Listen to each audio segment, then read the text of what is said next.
हळदीचे हे शिवलिंग जोपर्यंत आपल्या मूळ स्वरूपात राहील तोपर्यंत आपले श्री खंडेरायांशी असलेले अर्धांगिनीचे नाते अबाधित राहील।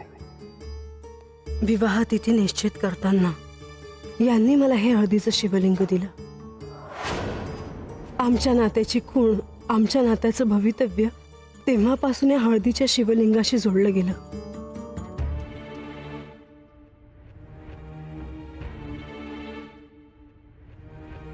अजूनही ज्या अर्थी याला तडा गेला नाही त्या अर्थी आमच्यातलं नातं अबाधितच आहे।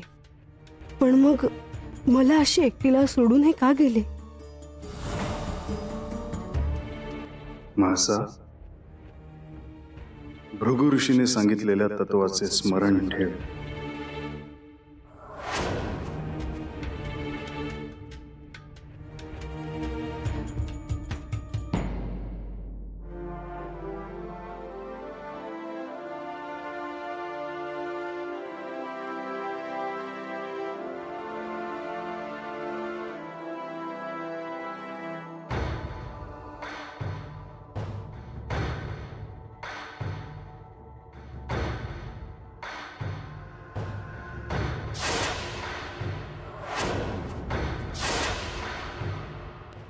लक्ष्मी देवी, माझ्या शिवभक्तीत मी काय कमी पडले हे तुम्हीच मला सांगा। अहो, आजन्म मी यांचीच केवळ भक्ती केली। यांची भक्ती करण्यात माझ्याकडून कधीच कोणताच खंड पडला नाही। मग माझ्या सोबतच असं का घडावं? सांगा ना देवी, शिवभक्ती करण्यात मी कुठे कमी पडले?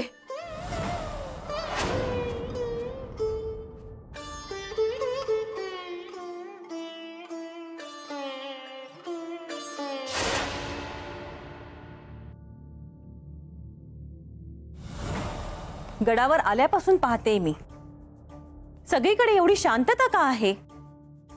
आम्ही येत आहोत याची राजवाड्यात कोणतीही सूचना नाही।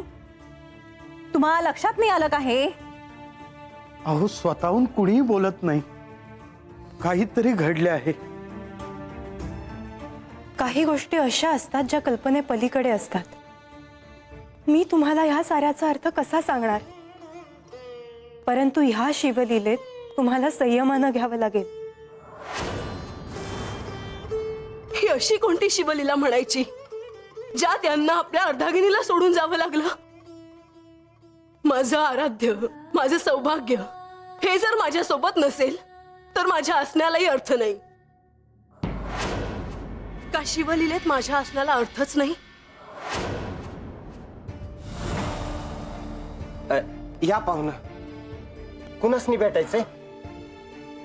घ्या, आता हेही आम्हालाच सांगावं लागणार।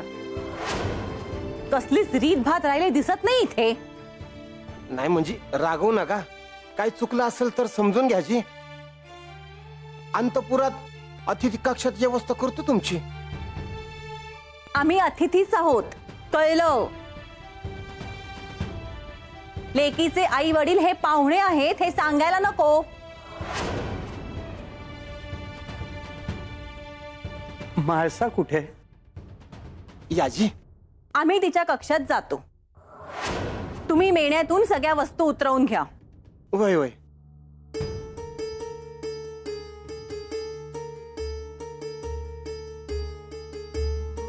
माझ्या माता पित्यांनी जेव्हा माझा विवाह यांच्या बरोबर करून दिला तेव्हा त्यांच्या मनात हा विचार आलाही नसेल की भविष्यात त्यांच्या मुलीला असे क्षण बघावे लागतील। भविष्यात असे काही घडणार असेल हे त्यांना माहित नसावं। तुम्ही श्री खंडेरायांच्या अर्धांगिनी आहात, त्यामुळे पर्यायानं तुमच्या माता पित्यांना या शिवलीलेत सारं काही बघावं लागणार हे निश्चित आहे। नाही देवी, त्यांना जर हे सारं समजलं तर त्यांना हे सहन होणार नाही। माझ्या वडिलांकडूनच मला शिवभक्तीचा पाठ मिळाला। माझ्याकडून जर काही चूक झाली असेल तर त्याची शिक्षा मला व्हावी। त्याचा त्रास माझ्या माता पित्यांना का व्हावा? त्यांना हे काही कळता का म्हणे, हीच माझी इच्छा आहे।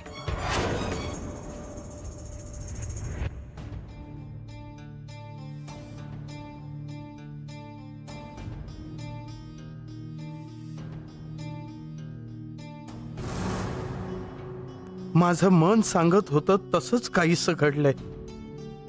काय घडलंय असं? काय झालंय काय सगळ्यांना? माझी लेक कशी सुखात असेल इथे? सगळी रयाच गेलीये गडाची. बरं झालं इथे आलो. नेवासेत राहून कधीच कळलं नसतं. माळसेचा चेहरा दिसेपर्यंत हृदयाची धडधड थांबणार नाही. माझ्या माळसेचा संसार सुखी नसेल तर मी गप्प बसणार नाही. तुमच्या माता पित्यांना हे कळणार नाही याची काळजी सर्वजण घेतीलच. अशा वेळी मात्र ते माझ्या समोर आले तर मी स्वतःला रोखू शकणार नाही. माझ्या भावनांचा बांध फुटेल आणि त्या आवेगात मी त्यांना सगळं सांगून जाईल. अशा वेळी माझे आई वडील माझ्या समोर येऊ नये अशी माझी इच्छा आहे.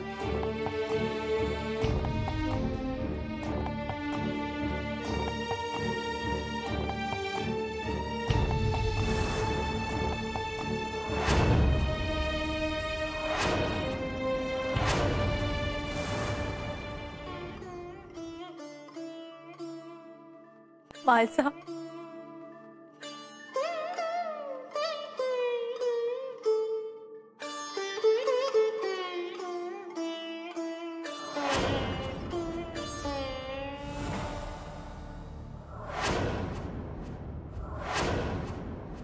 ह्या शिवलीलेत म्हाळसा देवींना अजून काय काय सोसावं लागणार आहे ह्याची केवळ कल्पनाच केलेली बरी.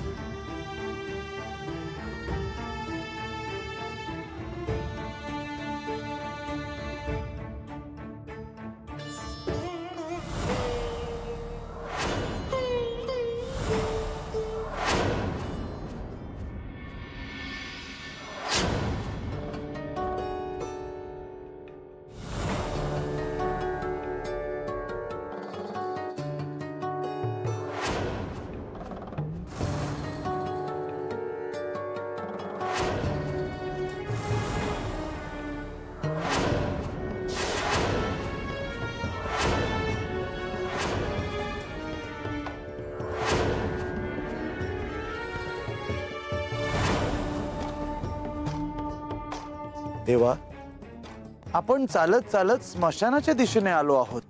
होय, माझे दुसरे निवासस्थानच आहे हे. देवा, तुम्ही देहाला राख लावली की मला चिंता वाटते. का? तुमच्या विरक्त होण्याला सुरुवात कधी होईल आणि तुम्ही कधी ध्यानात जाल सांगता येत नाही. आणि जर तुम्ही त्यातून लवकर बाहेर नाही आलात तर? प्रधानजी, तो स्वभाव आहे, त्याला काय करणार?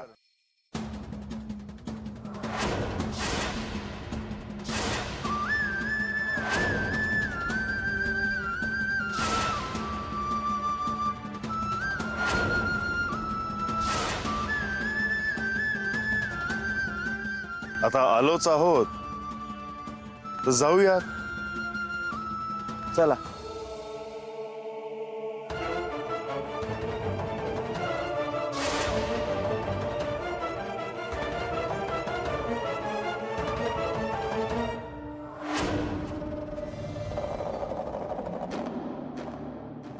कुणासाठी आलाय सा? एक शेतकरी सकाळी आला, दुसरा दुपारी आणि आता तिसरा. इथं दुष्काळ हाय, त्याच शेतकऱ्यांना ऋण हायच. दोघांनी स्वतःला संपवलं, घरदार उघडी पडली त्यांची. शेवटचं बघायचं राहिलं का? नाही, कुणी नात्यातलं होतं का? हो, मी त्यांचा पिता आहे.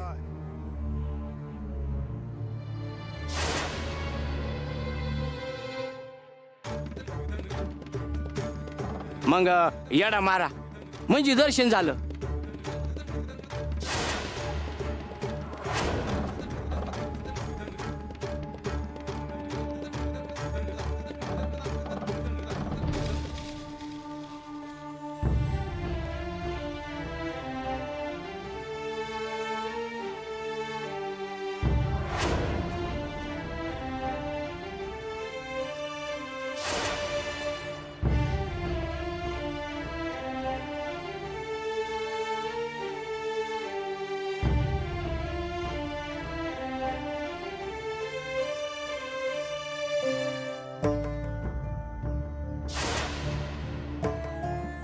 प्रधानजी, आपलं राज्य दूरवर पसरलेलं आहे. प्रत्येक प्रदेश, प्रत्येक प्रांत पिंजून काढूया. सुखाचे राज्य आणायला हवे. हो देवा, आपण आधी सांगितल्याप्रमाणे सगळा कोशागार ह्यासाठी वापरून अजून उत्तम व्यवस्था तयार करूया.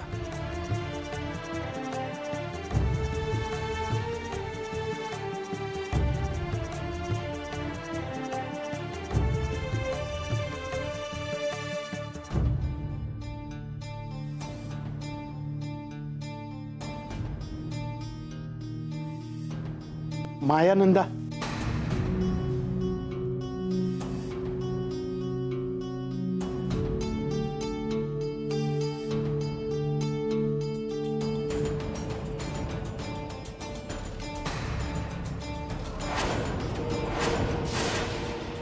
जे झालंय त्यानेच माझ्या घशाला कोरड पडलीये. पाणी पिऊन माझी तहान भागणार नाहीये. मायानंदा, असा त्रागा करून कसं चालेल? मग मी काय करू? इथे आपल्या लेकीचा नवरा, आपला जावई घरदार संसार उघड्यावर टाकून निघून गेलाय आणि मी मूग घेऊन गप्प बसू? मला ते जमणार नाही. अहो, पण अशानं आपल्या माणसालाच त्याचा त्रास होईल. अहो, त्रास काय म्हणताय? तिचा जीव जायची वेळ आलीये. आणि लतिका, तू काय करत होतीस? 2 ओळींचा संदेश पाठवून आम्हाला कळवता नाही आलं सारं? अक्का, मी आई, अगं तिची काही चूक नाहीये. मीच तिला सांगितलं होतं की तुम्हाला काही कळू देऊ नको म्हणून. विवाहाच्या आधी जी भीती होती ती खरी ठरली.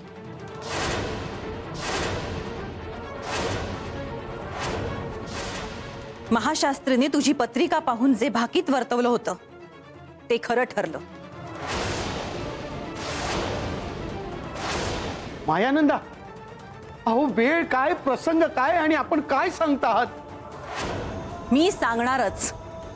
जे सत्य आहे ते माणसाला कळालंच पाहिजे.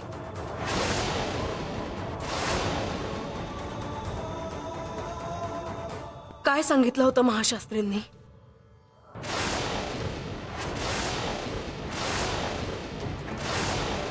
महाशास्त्रींनी असं भाकीत वर्तवलं होतं, विवाह उपरांत आळसेच्या आयुष्यात वादळ निर्माण होणार असे स्पष्ट दिसत आहे.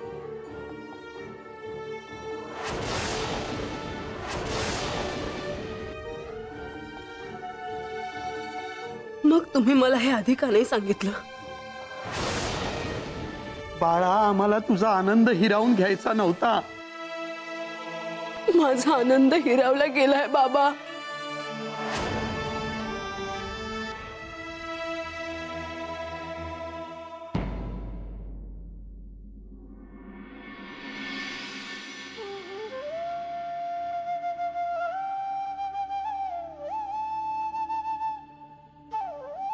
तर मग आता सज्ज हो बाबा, कारण श्री खंडेराय स्वतः तुला भेटायला या वस्तीवर येणार आहे.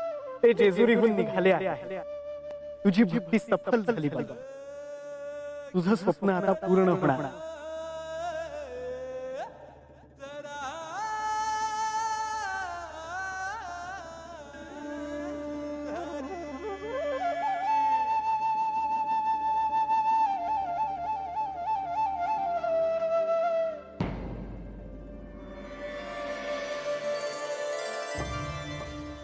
स्वामी, आता खंडेराय देखील जेजुरीतून निघून गेले. आता माझा उद्धार कोण करणार?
देवा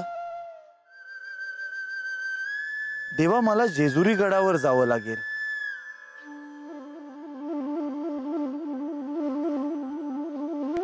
या जाऊन.